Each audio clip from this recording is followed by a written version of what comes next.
Good evening, everyone. This is amateur meteorologist Cameron Fry. Tonight we're going to talk about the winter that was, winter 2015-16 in review. We'll start off by looking at some general numbers for the Nashville area. We could see how warm December was. We finished the month almost 13 degrees above normal. January we were a little below normal. February returned to mild conditions. You'll also note we finished right at normal in the precip department for the December-February timeframe. Now, concerning my December 2015 forecast, which was part of my preliminary winter forecast issued back on October 6, 2015, I was correct in saying the temperature would be above normal for the month. However, I was way off concerning just how warm December turned out to be. I nailed the precipitation and the ice, snow, also nailed the white Christmas probability. We didn't get anything. December was just a horrible month for cold snow lovers. It was the second warmest December on record. There were many records broken during that month. I highlighted Christmas Day, one of the warmest Christmases in recent memory, with a high of 69. It was 74 Christmas Eve. We also note how half the month's precipitation fell in that last week as the subtropical jet really got cranked up. Again, we note the 5 calendar day high temperature record set. Just absurd warmth during the month of December. In fact, it wasn't just warm in Tennessee, it was warm the entire the eastern two-thirds of the nation, especially the eastern third east of the Mississippi River. You can see some of those shades of red and darker shades of red up on the plateau, indicative of near 15-degree positive temperature anomalies for the month. Now, by far, the most memorable day in December was the 23rd, Christmas Eve. There was a severe tornado outbreak, which included several long-track and violent tornadoes, which wreaked havoc in northeast Mississippi and south central Tennessee, most notably in the F3 that just missed Waynesboro and almost hit Columbia. As far as my January 2016 forecast, I nailed the mean temperature average as it finished a half a degree below normal for the month. Precipitation normal, it was actually below normal, but part of the reason was because we had lots of snow. As you could see, the snowiest winter since 2003, my junior year in high school. We had 8 inches on the 22nd, and 8.2 for the month. And I highlighted the 22nd to the 25th. It's been years since we had snowpack on the ground the past 3 days. You could see the snowfall total map from the National Weather Service, how Nashville really got in on the bullseye of the snow action in points north and east especially. So despite the blowtorch December, there was quite the pattern change as we headed into January. You could see it reflected here, the departure from normal temperature map. We're in the blue and points east and north were in the purple, which is indicative of negative temp anomalies in the 3 to 5 plus range. Now for February, I would give myself a B grade. I predicted the mean temperature to finish 2 to 4 degrees below normal. If the month ended around Valentine's Day, I would have been correct. However, we had a warm spell towards the end of the month, and that butchered my temperature forecast. However, with respect to precipitation and ice snow totals, dead on. Looking at February in greater depth, you can see how we had a record high of 75 on February 2nd. Just 1 week later, we had an overshooting snow event of 2 inches, which shattered the half-inch forecast. We had a series of clipper-type systems from the northwest that came in and provided some winter conditions. However, the second half of February was rather benign. As far as the temp anomalies for the month of February, not too extreme, just we're in the yellows there, so slightly above normal, not way above normal like the blowtorch December. Looking at the final results, this winter was really unique in the sense it was the 9th warmest in recorded history. However, it was the 28th snowiest.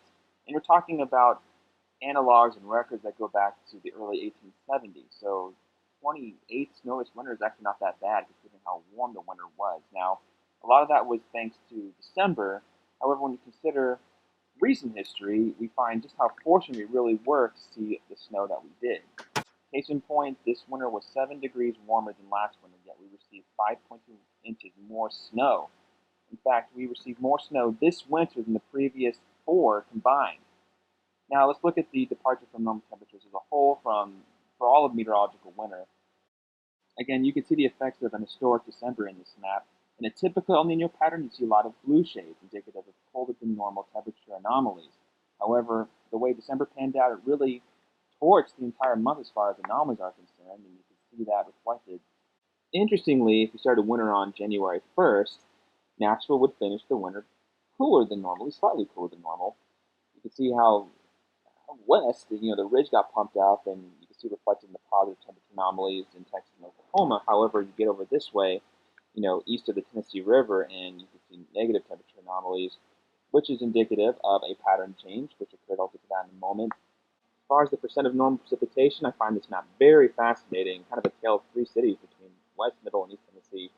East Tennessee, you got the most precipitation as far as at least the most above normal. Middle Tennessee, right about average. West, you got dry slot on some key storms, including the big January 22nd storm, that was Winter Storm Jonas.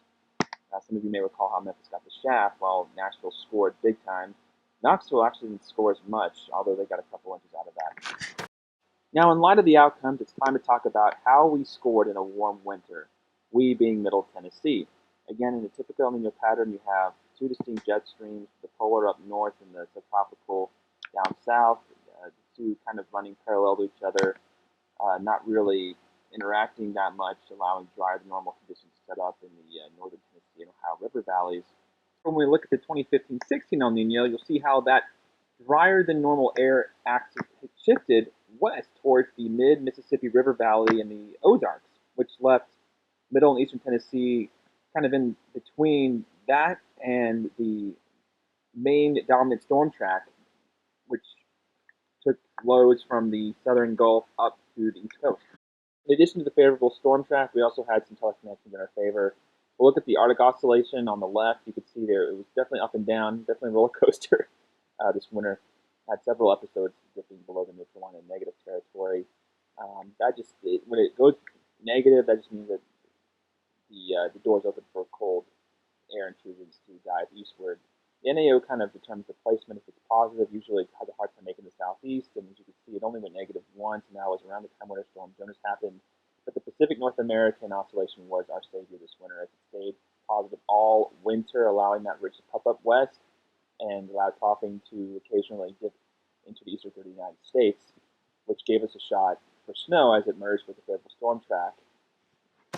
So to sum the issue up into 4 basic points. Number 1, we had a persistent undercutting southern jet stream, which permitted a favorable storm track for our area.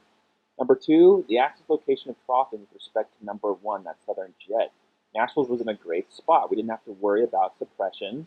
Brutal Arctic cold shots, sometimes associated with the polar vortex we've seen in a couple winters in the recent past. You get suppression, you get dry air, and the precip shield shone to our south. However, we didn't have to worry about that this year. We were right in that sweet spot where we were close enough to the cold air, but also close enough to the moisture to capitalize on both. In the position of 50-50 lows, these are lows that sometimes will ride up the southern United States or the Gulf up the East Coast and find themselves at that 50-50 mark, where 50-degree longitude meets 50-degree latitude, longitude. So sometimes when that happens, it helps promote some blocking, which you can sustain cold. It's not some transient cold shot that is, in and out like that, and the timing is off. We had a couple instances where there was great timing. Nashville just really was able to capitalize on the cold air shots this year. The moisture bank was always open, it seemed. And then lastly, we had a persistent positive PNA, the Pacific North American Oscillation that we saw in the previous teleconnection chart. That promoted the ridging out west and the troughing east. So here's the GFS 250 millibar wind speed chart from I believe the 1st of January. This was when the pattern started to change. We're beginning to see signs of life. You can see the 2 different jets. The southern jet is raging into Baja California up through the west coast of Greenland, and then you have the polar jet, not nearly as intense, but you can see how they kind of merge in that 50-50 spot. But again, the active southern jet helping create a favorable storm track. That was point number 1 in my previous page. This was a couple weeks before Winter Storm Jonas. We could see the cable beginning to set itself as something dynamic, and we ultimately saw that. I love this graphic, how the winter was won. You can see that western ridge pumping up into western Canada, indicative of positive PNA, which allowed energy to dive in southeast from the northwest, merged with a storm resulting in the Gulf, cold air, kind of whenever it was locked into place. We had some blocking occasionally. Sometimes we had the negative Arctic oscillation helping out some of the 50 lows. We didn't really have a good NAO this winter, but we had at least some sustained means of cold air at times at the right time emerge. But again, that favorable low side is tough to get. All right, guys, that brings us to landing. Real quick on sources. I really appreciate you watching this. In case you haven't already, you can follow me on Facebook at /weather, or on Instagram at /_43. Have a blessed night, and stay tuned next week for my next video.